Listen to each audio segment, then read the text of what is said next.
Hi, everyone. I'm your host today, Paula Shishkovsky, and we're on the Innovation Blueprint with Webisoft. We have Jimmy Robinson joining us today from Northern Oilfield Services. Hi, Jimmy. Hi, thanks for having me. Of course. Jimmy, so you are a CEO of Northern Oilfield Services. How did you get into the space and what made you stay there for the amount of time that you're in and out? Well, I was born into it. This company was founded a little over 9 years ago, up in the Bakken, focused mostly on wellhead and frac valves, things of that nature. I'm third generation. My grandpa came out of the Texas ranches back in the 70s, came up to Montana as a driller. My dad followed suit, and then he started his own company in '89, and so I grew up kind of in oil and gas and entrepreneurship through all of that. And there was a small time, we go through enough ups and downs in the oil field that all of us try to get out once or twice. And I tried that for a couple of months and realized that once you kind of have it in your blood, you're not going to get out. Just kind of one of those things. I happened into it, and even with this newest group of companies, entirely different space from what I grew up in, and wanted to kind of just learn and expand, and not to get too therapy on it, but sometimes you want to step away from what your parents did. So I at least I couldn't leave the industry, but at least I tried my hand at a different activity. Okay, yeah, no, that's very interesting. And so tell us more about Northern Oilfield Services. And you said it's a group of companies and that it's a little bit different from kind of maybe a standard oil and gas manufacturing industry that people think of. Yeah, so I mean, we're largely field service focused. I grew up, like I say, my grandpa was in drilling, my dad was more in pressure testing and inspection. And after the 2016 downturn in the industry, it was kind of time to try something new. And I just met a good group of people that had a similar vision, and we decided to kind of jump into, at that time it was a lot of the frac. Frac had been around decades and decades, but it had really come into the shale Mm. play over the last 10 to 15. And we kind of hit the end of the last cycle, and then really had to move ourselves into newer technology, really, focusing on efficiencies. I mean, that's it's a little blasé to say, but that's really what it was. We were kind of wildcat it there for a while and just trying new things. And now everything's pretty much cookie cutter. So instead of shaving off, hours and days, we got to a point where we were just trying to combine stuff as quick as we could. So you really, being in the middle between the manufacturer and the actual producers, you sort of are pulled in two directions. What can the manufacturer come to you with? What can you bring back to them that maybe changes things up? I do joke a lot. We are in a dumb iron business. A lot of our stuff hasn't changed in 40 or 50 years from an Mm. equipment standpoint. So it's what can we do on the periphery? What can we use for technology wise and some of our partners? And then learning, once again, we're small. We can't compete with a Cameron or a Schlumberger or some of these bigger companies. Their R&D and everything dwarfs our entire operations. So we have to learn to engage with third parties, leverage some of the new AI technologies and things, just to try to keep ahead of the game and be a little more agile. You definitely play a different game. It's not the most couth saying, but I always tell my guys, from a sales standpoint, Cameron probably spends more in their corporate office on toilet paper than we spend on marketing, Mhm. just due to their size. So we don't play the same game. You just can't. Yeah. But we're flexible, we're agile, and we can fail quickly. We definitely want to lean into that idea of, let's try some new things. And then if they don't work, we walk away. We aren't sold. These aren't multi-billion-dollar projects that we're kind of tied into. We try, new software, new developers, new partners. I think some of the things that your group does, and figure out if it works for the industry or not. We have the problem, like manufacturing and some of these harder services, and harder, I mean manual labor, that the software works great, the work works great. It's when those two things touch, are we gonna be able to get the value out of it that, say, a truly software based business or a truly consumer facing business will get. Yeah, for sure. And tell me about some of these examples where you've reached out to these software partners and collaborated on things when things went really well or that you're still using in your business. Yeah, so some of them are kind of simple. We start off with the big guys like QuickBooks and Monday.com and HubSpot, and then you realize that they're they're not built for you. Okay. So then you come back and like I say, AI has made this a lot better with Claudebot and some of the other things where we can really attach new ideas and mold things. There was one company in our industry that really came out with an ERP system that was focused in our industry, and it worked pretty well. But even amongst the different service silos, it's so different from place to place. And even the way we do it versus another wellhead company, you have to really be bespoke. So we worked with actually an engineering company, and they helped us a lot more with the actual functioning of the equipment. But they had some partners that we brought in that educated us. The latest one actually, we went in, we did a 12-week training with HubSpot, Okay. basically knowing we weren't going to use HubSpot, but Oh, we figured, okay, they're one of the best. It was them or Salesforce, and we'd already kind of used HubSpot. It's like, let's learn all the things that their system can do. And then we turn around, and now I'm in the process of basically doing our own standalone ERP with another quasi business partner, business relationship that already had some of the servers and the foundation already built, and we were able to build on that. So much of it is custom, and everything's different customer to customer. right. What you'll find in our industry is they're very siloed as well between their drilling, completion, production, and midstream sections. They don't even call the same piece of equipment the same name. So being able to really break them into silos by company, so then you can really focus in on their equipment. One of the biggest problems all of them have are customer property management. They buy a lot of equipment that sets on these wells, and they want to reuse it when they're done, or they want to transition. A lot of that stuff, 10, 15, $20,000 assemblies just get shipped somewhere. There's very little tracking behind it, which, hurts them both on an SG&A side and also just a management thing. And we're able to bring in, bespoke tracking technology that was maybe used for tracking trailers for trucking or vehicles, and implement that on some of our bigger equipment. And then once again, you let the systems that people have already built, you figure out how to mold those. So you end up having a lot of bots, having a lot of little programs in between to communicate. I just got off the phone this morning actually. We have an app in development which is a lot about tracking our customers' property, Mhm. and it's technically end to end, but at this point, there's a big space in the middle because of the way QuickBooks Desktop works that we still have to do manually. So it's bringing some of those kind of things in. I don't know that it overall affects how we do things operationally or from a safety standpoint, but you'll find in our industry, there's a lot of these big customers with tens of millions of dollars in customer property that just aren't managed the way you would, or the way that is possible when you're working in a big facility or a warehouse. It's far easier to barcode everything when you're controlled. We're taking a big piece of equipment out there. It's getting used. It's getting covered in mud and all these other things. So you kind of have to find that splash guard, if you will, to try to keep that technology the same. You can't just print a SKU on something and hope it works. So that's been to answer your question. That may not be the specific people we've used. There's a big group of them, and I end up having two or three people from either Upwork or other groups that we kind of bring in, and you just kind of Mm. test cycle them for different systems. And some of it works. A lot of it's pretty transferable. So you bring Yeah. in somebody else that understands you better. Yeah, no, that makes sense. And then, so some of the system failures is like you've mentioned QuickBooks having to do some things manually. What have you found have been other kind of things that have been slowing you down from a technical perspective sometimes? And is it maybe also sometimes your clients who maybe are not as technically advanced and them being less progressive in certain things, or the data that they're sending you? It's definitely a mix of that. I think two of the key issues are a lot of these companies are extremely technologically advanced at the corporate level.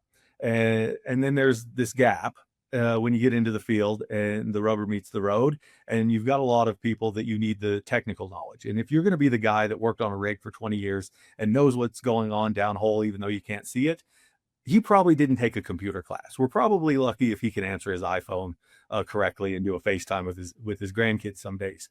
And so you have that disconnect, and to some degree, our competitive advantage is trying to be that uh, in maybe that wedge in between them that can communicate for the two of us. So we really try to be both on that. You will get some people that are more technologically advanced, but even our own employees, a lot of them came up. As I used to say, I can hire hammer swingers and I can hire computer guys. I have to really pay to get somebody that can do both. I was fortunate enough to grow up in it, so I was swinging hammers early, but I also had the technology, so I can be a bridge there. And a lot of it, and once again, not to talk up AI because everybody's talking about it, but some of the new tools have just gotten us so much farther. I mean, I paid an engineer out of out of college, a petroleum engineer, for 2 years to complete our SOPs and our ISO 9001. It takes us 3 weeks now with AI to go in and bring all that together, Right. collate it, put it into books. So some of it is just shortening the amount of time we have to focus. I don't need that expert in a certain specific service or idea. I don't need him as longer, or sometimes really at all. I need him to proofread a little bit, but let the technology bring it in. And then once again, you can turn around and you can actually put those into systems. We can use, there is a software company, KPA, that we like, that we're able to upload so much of that so we can communicate it to the guys, very user friendly. So when they are in the field, we're still touching technology out into the dirt, which everybody knows that's ever done it comes with some problems. My iPhone works great here. 50 below, wind blowing out on a rig, not always as good. So we kind of have to find those gaps. And like I say, technology with some of those platforms has just allowed us to do the best of both worlds. But you still need that human touch now. We haven't found that AI holy grail where you can just remove all the people in the middle and let bots do it. Yeah, no, for sure. So I think that's also what we're seeing is that it's more like working with the AI and building out AI tools, but you still need the people who come in and proofread everything and put everything together there at the end. And so kind of taking a little bit of a step back here, I'd love to get a visual understanding of kind of the process your clients go through working with you guys. So I know that you guys do a number of different things. So you have the evolves, the rentals, the service trucks, and you have different products that you're selling and tools that you're selling. Tell us more about some of the different things and the different products and services you offer.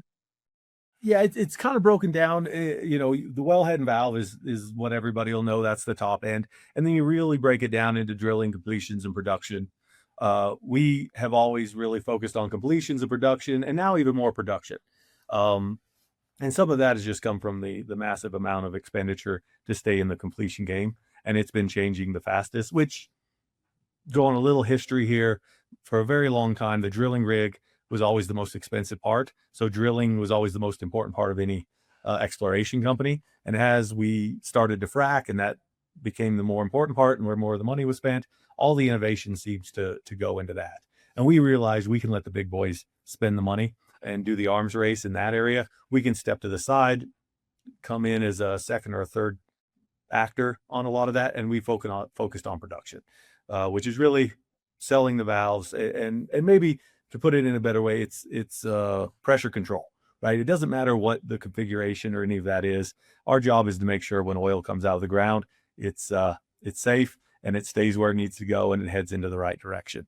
And our job is just to do that start to finish. A lot of it is safety based inspection, testing of that equipment, and then, like say, driving margins up for the customers by being able to reuse a bunch of that. So we do use technology. A lot of it's older technology. We really, the data or the higher scale stuff that people would think of as technology now is more the tracking and making sure that everything's right. We use a lot of older stuff just to get more life out of this equipment. And then, of course, as you said, the service, that is the key to anything. We have good guys. We've got an amazing safety record, which is pretty much just table stakes to get in the door. But they'll drive everything else. It's service first, and then there's not a lot of differentiation when it comes to the equipment. Uh, Maybe somebody will message under this that I'm full of it, but everything comes from China, a little bit from India, but it's all from the same three factories. It's all the same guys putting most of this together. So you're not differentiating a lot there, especially on the smaller end. You really have to find it in service, in support, in tracking, right? And that's how you push costs down for the client, when they can reuse things, when they can track things better, when they're not living in the boom cycle. And some of our basins, America's broken up into 5 or 6 major. Some of the basins are just in different cycles. The Bakken was really in a boom cycle, and that's where you just run and gun, and your only job is to get oil out of the ground, and there's a Mhm. significant amount of waste. It's really transitioned into a mature play where we're looking at the decimal points now, if you will, and trying to squeeze all of that out that we can. And it goes through through cycles, you can pretty much tell when certain engineering philosophies bounce from company to company because they all kind of follow suit. There's you got to give credit. I don't know if I should call out names, but there's been the smaller players like the Liberties and the Krakens over the years that have been a little more forward facing, a little more wildcatter, and they would try things, and then you would eventually see that trickle down into the major players, and then they cookie cutter it, and then from one pad to another, you wouldn't know the difference because they've gotten it as well as you can in the middle of a desert or in the middle of a high plains area with 10 foot of snow as much as you can. Yeah, no, for sure. That totally makes sense that a lot of the equipment, as you mentioned, is coming from kind of similar places. So that's interesting to think about. But also, so you're obviously working with a number of different larger companies as your clients. And I'm just curious, in the oil field service, what are some of the inefficiencies people have just accepted for so long? And where do you think companies still lose time, money, and margins in ways that we do not appreciate so far? Well, I touched on the customer property one because that one is difficult because there's I think of it as Legos, right? There's only about 25 or 30 Lego pieces, but there's a million different configurations. And Mhm. so trying to encapsulate that, make sure it's controlled. I tell my guys, you're moving that tree. If I was to buy that new, that's a $20,000 tree, maybe treat it like a bag with $20,000 cash in it instead of Yeah. throwing it on the truck, strapping it down and drive it. And so you see some inefficiencies there. I will say credit to these E&P companies. They're really good efficiency wise when they're drilling the hole, the way in which they're fracking and keeping that safe and contained. And once the oil gets out of the ground, very good at that part. The part that's really inefficient, and you sort of have to accept it as part of the industry, is you don't know when a well is going to go down, right? You don't know what's going to change. Some of the smaller companies can be more agile. We had a client who had half their wells shut in, and like that. Okay, we're going to spend more over the next 3 weeks to get all these up and running, but we saved money because we could move agilely. You've got a bigger companies, and they're definitely more focused on we have to hit certain production numbers. We have loans to pay because VC or outside money really took over the industry when shale play came in. So you're having to answer to the banks a little bit more, so they have to hit production numbers. And as you've seen the price of oil go up and down and everywhere else, there's only so much hedging you can do against that. So, Mm, like I say, in that sense, it is largely what is happening underground and what can and can't we do. Also, because if one company's here and one company's next door, those aren't separate fields. You're playing in the same pool. I don't know if you've ever watched There Will Be Blood, but he has a great description of my mhm. straw and your milkshake. And so you're also affected by what everybody else does. So you may have to take wells off of production because they're fracking in an area and you need to actually cap those so you do get pressure back. Um, and you can't always prepare for that kind of stuff. So at that point, okay, I've got to spend money over here. That is inefficient because my job is, since everybody's sucking out of the same pool, let's get as much out as I can Yeah. within my capital constraints. So I will actually give our industry credit. Now, 20, 30 years ago, it was a different animal and things were running. But now that we've kind of established where we're going, I know a number of our competitors, customers use AI to at least project when they think certain wells are going to go down or when they're saying change of flow, and then they have rig reports that'll actually reschedule jobs in real time. So they may think they're going to this pad, and oh no, all of a sudden this is a higher priority. So they are using technology to reduce a lot of those efficiencies that I just talked about. The bigger ones are doing it for sure. Some of the smaller ones are still going a little bit more by feel. And that goes back to, like I say, there's a lot of really smart people on both ends, corporate and the field, but they're very smart at different things. You've Right. got your bankers and your quants that really understand it. And you've got your guys that actually know how to work with a hammer and get things out of a bunch of guys.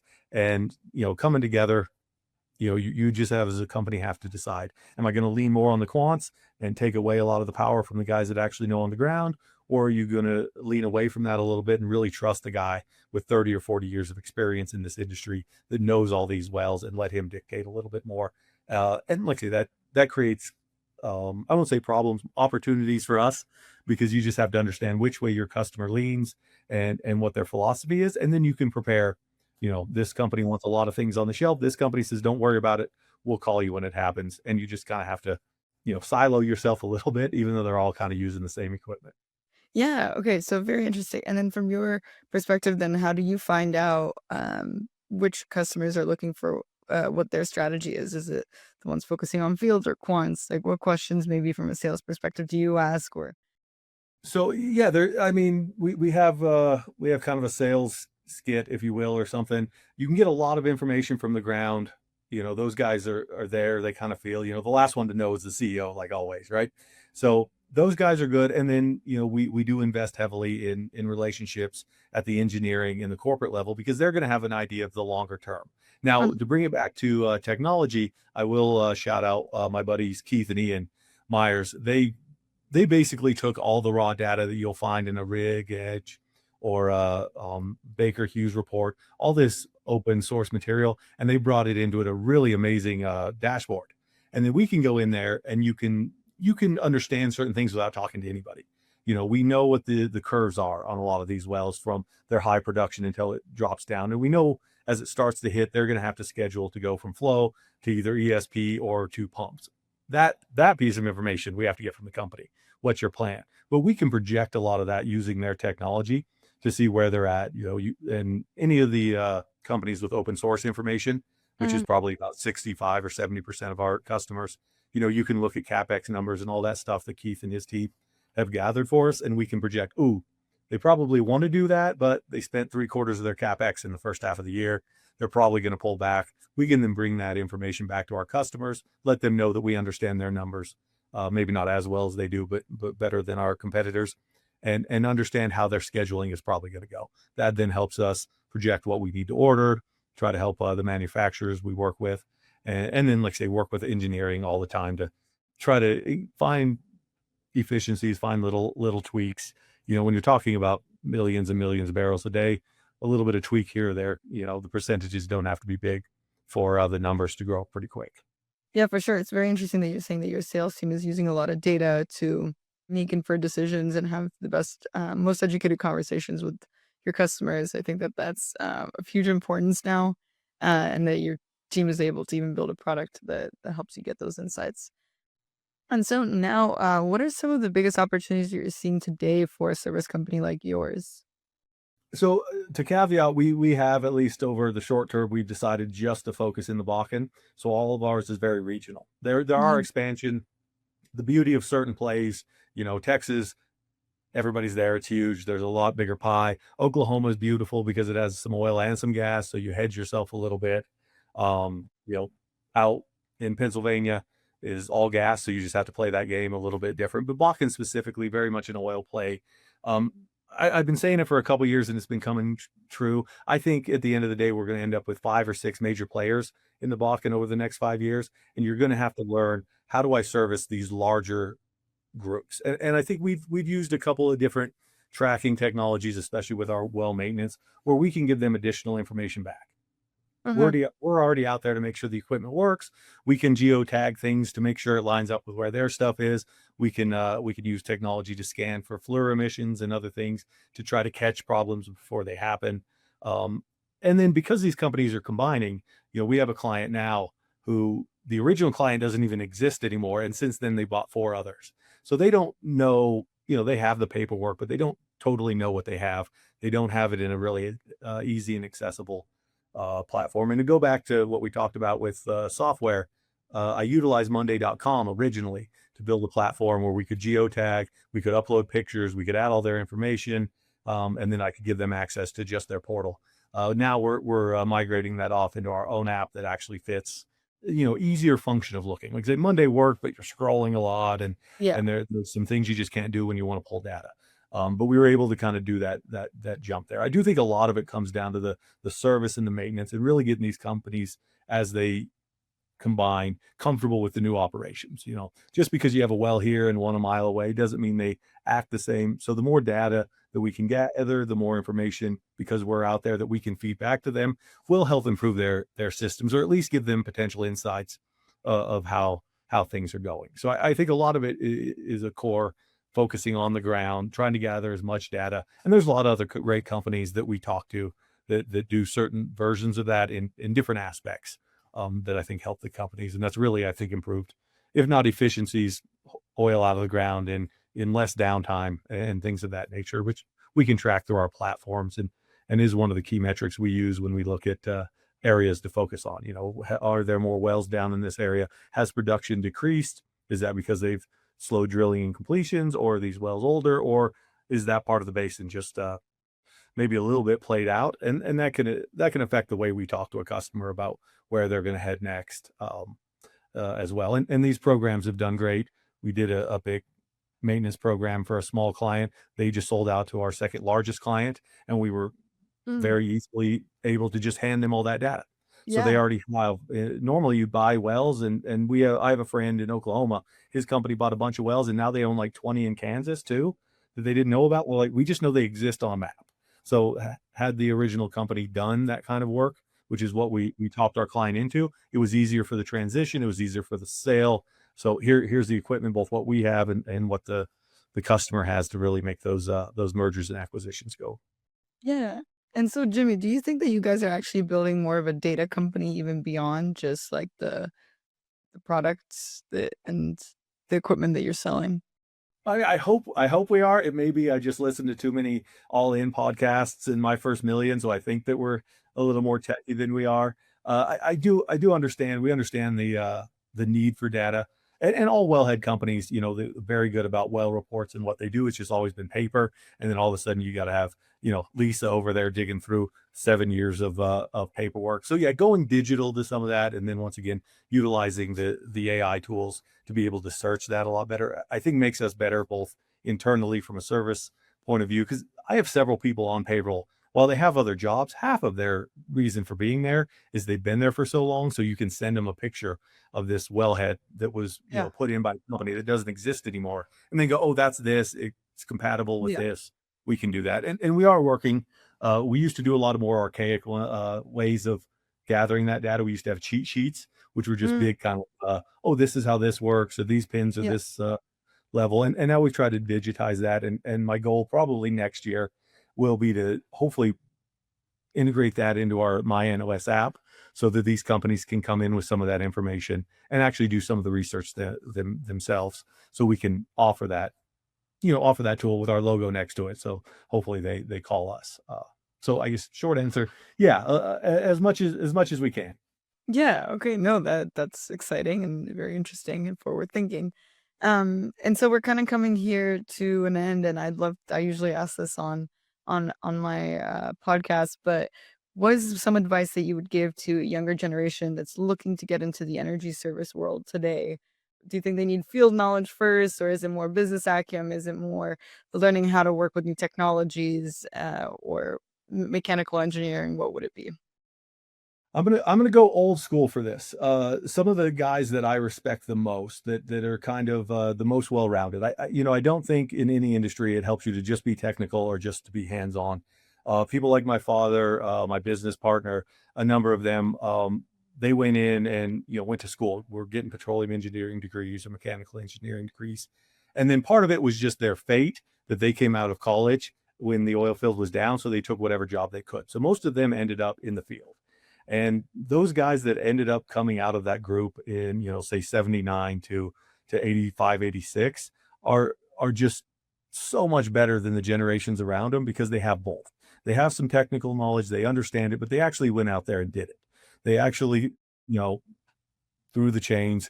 We don't do that anymore, but use the hammers. And I think that combination, that's going to get you a long way. When I look at guys now coming up through my company, most of them start swinging hammers, doing the dirty work. And then are they already, technically advanced? Got to give a shout out to video games a little bit because Yeah. this that's grown up on those are a little bit better. That's why we saw so many drilling rigs go to joysticks and things like that. You had a group of people that could operate this equipment with a feel for technology. And then I push all my people, whether they're in the office or out in the field, to download ChatGPT or Grok, or let's mess with Claude on an afternoon on Friday and just see what we can do. Of course, you isolate it so you don't ruin everything else. Yeah. But I would definitely say for anybody in any industry, you know, be aware of the technology, but as we're seeing, there is a transition to some degree back to manual labor. The amount of electricians and construction workers and things that we need. People who were pushed so much into liberal arts educations and things and never got that opportunity. I was fortunate enough. I didn't graduate college, but going through, I would come back and work for my dad. So while I was learning, business administration and everything else. I also was coming back and swinging the hammers, working the late nights. So you got a good mix. In this industry, in these kinds of industry, I think the mix works. If you're going to go be a coder, if you're going to go be an accountant, go be an accountant. You don't need to swing hamlet. But if you're going to try to be that bridge where I think so much of the opportunity still lies, when you're trying to bring those two together, that's where the real value add is, and that's where you're gonna make more money, or you're gonna come out with the next new idea I'm going to pay you a lot of money for, so that I can bring those two a little bit closer together. Yeah, for sure. That totally makes sense. And I think you actually might be one of the first to not go with just be a generalist. And you actually said to kind of get that more technical, hands-on education, which I think is quite interesting and definitely important. What we're seeing is more manual labor actually being worth more than sometimes coding or even accounting in some cases. But So, until AI could build that bridge, you've still got an yeah. opportunity there, I think. For sure. So thank you so much, Jimmy, for joining us here today. How can people who are watching this find you and get in touch with you? I mean, our website is nos llc.com. I have a LinkedIn profile, Jimmy Robinson. I'm not on there a lot. I should really work on that. Uh, um, Beyond that, that's probably the absolute best. Just going through the website and kind of checking out what we're doing, and give us a call if it's something you need. Okay, perfect. Thank you, Jimmy. Thanks for coming on the show. Awesome. Thank you.